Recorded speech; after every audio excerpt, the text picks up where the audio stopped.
In today's video, I'll show you how to install and use Red Trainer for Red Dead Redemption. Check my video description for this downloads link.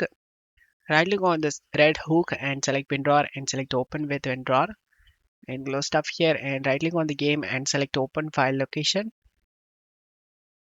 Drag and drop these three files except the text inside the game folder. Once you're done, go back, open the Red Trainer, select these two files except the txt and drop in the game folder. And now you can launch the game.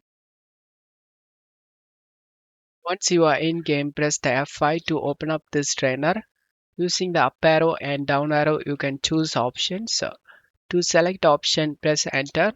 To go back, press the backspace key.